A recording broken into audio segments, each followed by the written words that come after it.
Baserritarrok lurraren langilea gara, gure konpromesua da gure ingurukoentzako elikagaiak sortzea. Agroekologiak eskaintzen duen markotik, ilusio eta esperantza eman behar diogu bizi dugun krisialdi sistemikoari. Politika eta estrategia eraginkorrekin, lurra lantzea bizimodu duin eta gustagarri bihurtzeko. Azkenengo 2 urtetan izango zenuten egurra eta kandela baserritar ekintza taldearen berri. Egin izan ditugu, iritzi artikuluak idatzi, Gipuzkoako Foru Aldundiaren aurrean elkarrateratzeak eta beken haragi sintetikoen aurkako ekintzak. Orain, egitura sindikala eman nahi dioguni. Aurrean dugun testuinguruak derrigorrez eskatzen du gure komunitatea sendotzea. Joera individualista eta lurralde dispertsioaren aurrean elkarren zaintza eta babesa sustatzeko eta datozen erronkei erantzuteko. Gure ustez, Baserritarren Bilgunea sindikatuarekin lortuko dugu ahots propio bat, ditugun arazo edo kezkak lantzeko edo proposamenak ere aurrera eramateko bide bat, instituzioekin ere aurrez aurreko edo zuzeneko komunikazioa izango dugu, eta batez ere kolektibo eta herritarrekin zuzeneko komunikazioa. Guk baserriak ikusten ditugu anitzak, esaldi bat aukeratzekotan gure ikuspuntua ondo definituko lukena, hobe dela 3 baserri txikia handi bat baino, ekoizpen dezentralizatuekin, kanpo intsumoak ahalik eta gutxien erabiliz, dudarik gabe makineria eta teknologia erabiliz, baina bere neurrian. Pertsonek erabaki ze baserri neurri eta ez alderantziz, ez? Baserriak berak markatu noraino ematen duen. Animaliekin eta lurrarekin bizi gara eta ez haiengandik, eta gure konpromesua da gure ingurukoentzako elikagaiak sortzea. Eta guzti hori inguruko bioaniztasuna errespetatuz eta mantenduz. Salmenta ereduetan dudarik gabe zuzeneko salmenta lehenesten dugu, izan herrietako denda txikietan, merkatuetan, azoka postuetan, ekoizle eta erosle zuzeneko tratuetan, modu bakarra delako jakiteko zer jaten ari garen, nola ekoiztu den, ekoizleari ze bizi baldintza eskaintzen dizkion eta azkenean horrek eragina dauka inguruan, ekonomikoki, ingurumenean.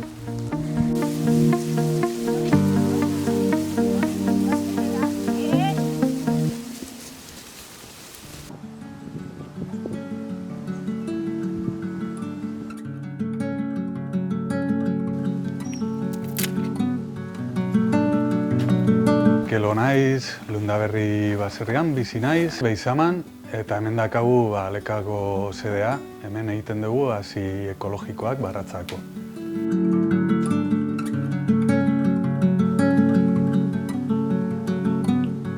Agroekologiatik damagu 40 urte, hainbeste berrikuntzak eta konponbideek eskaintzen gizarteei, bai ekonomikoki, bai sozialki, bai ingurumen aldetik, eta askotan sentitzen gara hotzik gabe. Nekazal politikak erabat bideratuta ere industriarako eta gutaz ahaztu egiten dira. Eta nik uste dut oso beharrezkoa da antolatzea gure sektorean, gure indarrak batzeko, gure arazok eta lorpenak partekatzeko.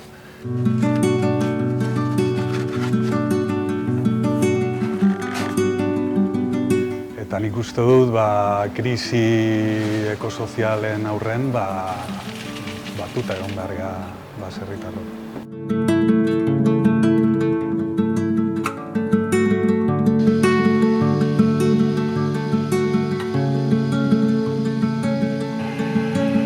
Etxeberri Goikoa baserrian egiten dut lan, beste lagun batzukin batera, eta horre esnebeiak dauzkagu, ekologikoan, gazta ezberdinak egiten ditugu, txekorrak ere bai, haragi ere saltzen dugu, oilaskok, baserri diversifikatua da.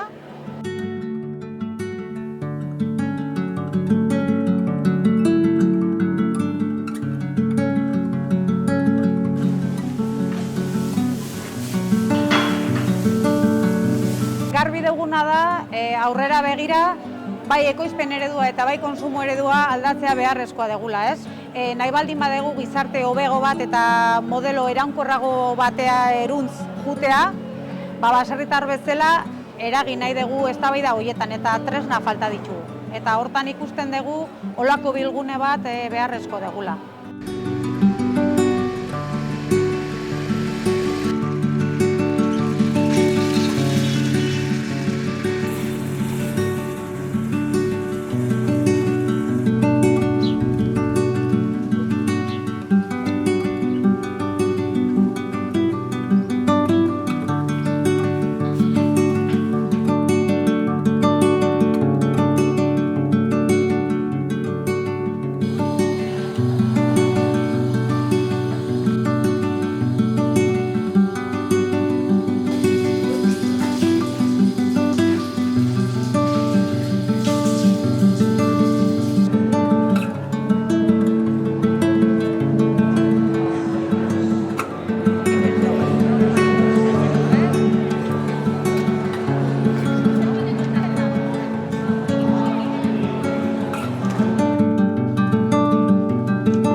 Ez genuen ulertzen landa eremuko herri baten bizitzea behakin inungo jarduera edo loturei gabe. Erlezaintzai lotutako proiektu txiki bat martxan jartzea erabaki genuen, Melifera izena duna eta erlezaintza jasangarria lantzen duna.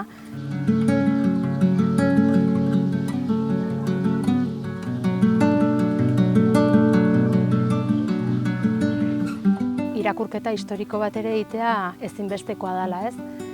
Badakigu azkeneko hamarkadetan, ez? Zenolako nekazaritza ustialeku bultzatu izan dudan, eredutaz, hitziten egian, Europako beste herrialdetan pasatzez dan bezala hemen Euskal Herrin, bai, intensifikazio eta handitze prozesu ikaragarri ez ikusi diteu.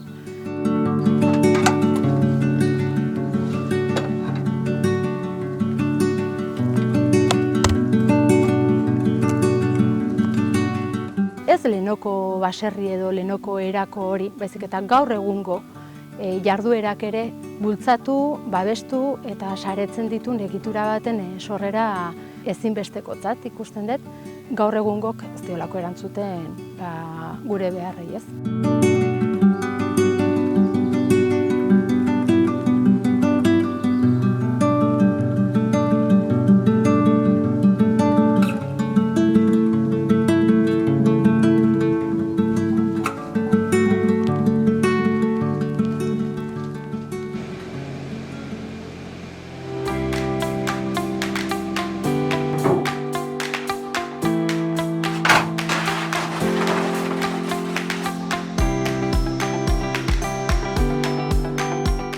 Nik kaletik baserria jundako gazte bat nahizu nolait esateko, indela 6 urte Aristizabal baserrien eman gendun releboa. Ni frutazaintza arlotik bizi naiz, maiko sagargisa saltzen dugu eta gero txiki gatzen dienakin eta itxusi dienakin horiekin zukue. Hori izango zen pixka eta nire arloa. Eta gero guraso hori hogi gintzan, bai gari, espelta, zekale, harta beltzogi egiten du.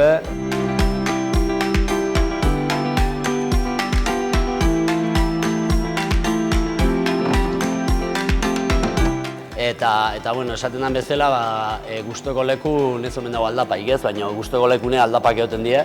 Papel historie, baitik eta historie, azkenen ikusten zea puntu baten nun gerozta bai ostutz zaituzten ez, eta holako gauzai aurreiteko sindikatu baten beharra oso garrantzitsu ikusten dut, babestuko zaitun entidade bat eta zerri heldu euk ez, eta burruka hortan zu bakarrik ez dela sentitu, nolabait esateko.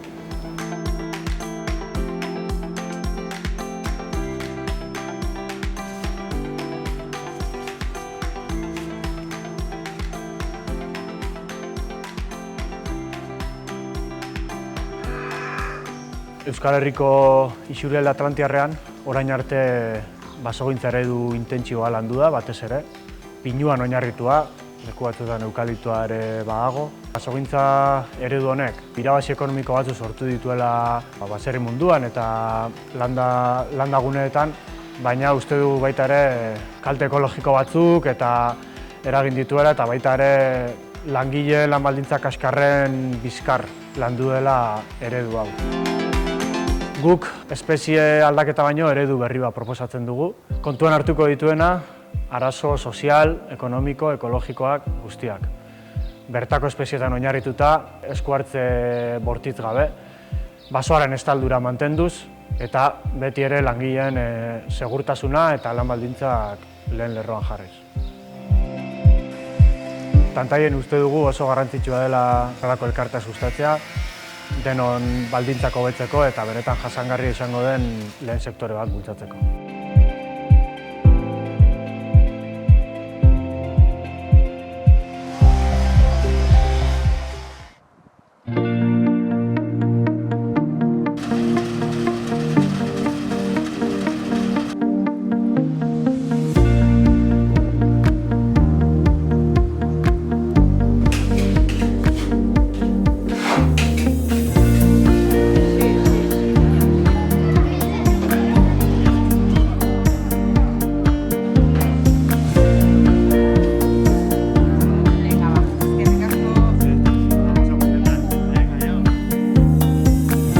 Ibarko Sosola baserrian bizi naiz, senarra eta familiakin batera, eta bertan ohigintza, ardiak, behiren bateo beste badeu, eta etxeako olio eta baratza.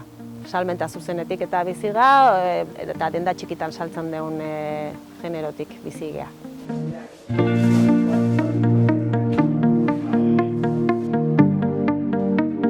Sindikatua beharrezkoa da. Alde batetik baserritar txikion ordezkaritza izango dalako, gure iritziak eta gure beharrak eta ordezkatu eta defendatuko dituna, baina baita ere baserritar txikiok behar dugu bilgune bat, komunitate bat osatzen dugun baserritar txikiok behar dugu bilgune bat, gure beharrak zeintzu dian elkar identifikatu eta elkarri laguntzeko. Gure ustez, baserriek etorkizuna izango badute horrelako topaguneak beharrezkoak dira eta ilusioa pizteko ustez motibo bagarela. Ekologikoa, ekonomikoa, politikoa, soziala, kapitalaren erasoa, industria gure diskurtsoa bereganatzea, errelego falta, prekaritatea, horri aurre egin behar zaio.